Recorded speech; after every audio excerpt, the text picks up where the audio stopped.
katika njia ya Allah, basi yuko malaika ambaye anamuombea dua kwa Allah subhanahu wa ta'ala. Anasema Allahumma a'ti kulla munfiqin khalafa, ewe Allah mpe kila yule mwenye kutoa badali, mpe badali njema kwa kila alichokitoa. Na sisi tunatambua ya kwamba dua ya malaika ni makbul inda Allah tabaraka wa ta'ala. Kwa hivyo yule anayetoa tunamtarajia khairi kubwa kutoka kwa Allah subhanahu wa ta'ala kwa dua ya malaika. Lakini vivyo hivyo yule ambaye mwenye kujizuia kutoa pia anaombewa dua mbaya kwake.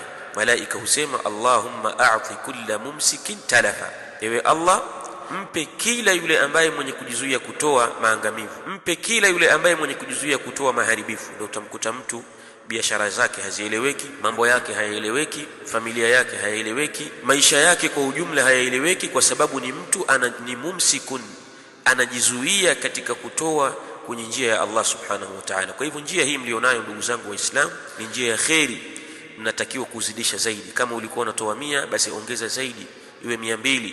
Kama ilikuwa 200 iwe ifike 1000. Kama ilikuwa 1000 ifike 10,000. Kama ilikuwa 10,000 ifike 50,000 na zaidi, kwa sababu njia hii ni njia ya khairi na ndani yake kuna badali njema, badali ya khairi. Lakini pili, kuna malipo kutoka kwa Allah subhanahu wa ta'ala ya thawabu.